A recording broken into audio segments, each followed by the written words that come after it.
भारताचे नवे उपराष्ट्रपती सी.पी. राधाकृष्णन आज शपथ घेणार। शपथविधीसाठी मुख्यमंत्री फडणवीस आणि उपमुख्यमंत्री शिंदे दिल्लीत, अजित पवारांची मात्र दांडी।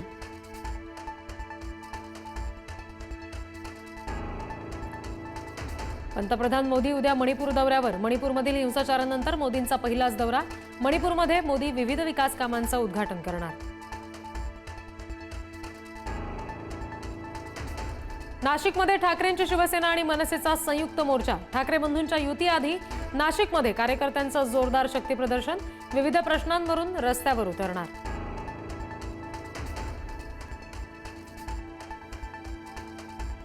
ठाकरेंच्या शिवसेनेच्या मुंबईतील खासदार आमदारांची आज मातोश्रीवर बैठक। राज ठाकरेंसोबतच्या उद्धव ठाकरेंच्या भेटीनंतर बैठकांचा सिलसिला वाढला।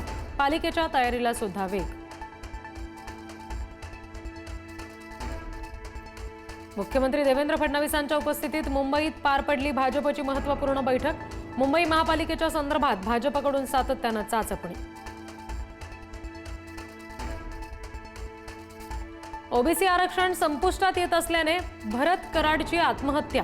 भुजबळ कराड कुटुंबियांची भेट घेणार। मराठ्यांना वेगळं 10% आरक्षण नको का, भुजबळांचा सवाल। मराठा समाजानंतर आता हैदराबाद गॅझेटनुसार बंजारा समाजाचा सुद्धा एसटीमध्ये समावेश करा। या मागणीसाठी मराठवाड्यातील बंजारा समाज आज मोर्चा काढणार। मागणीला आदिवासींकडून मात्र विरोध।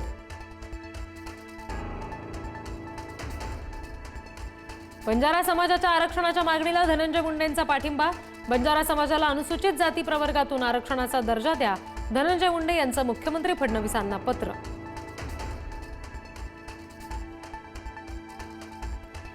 महापालिका निवडणुकीसाठी अजित पवारांकडून मोर्चे बांधणी। अजित पवारांचा 13 सप्टेंबरपासून जनसंवाद उपक्रम। पुण्यातील हडपसरपासून करणार उपक्रमाला सुरुवात। लोकांच्या समस्या जाणून घेणार।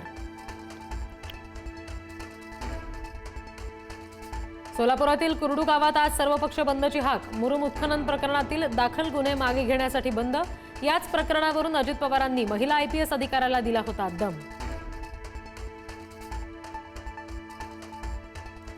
सोशल मीडियावर माझ्या विरुद्ध पैसे देऊन मोहीम। केंद्रीय मंत्री नितीन गडकरी यांचा आरोप। इथेनॉल मिश्रित इंधनामुळे वाहनांच्या कार्यक्षमतेवर परिणाम होत असल्याची टीका।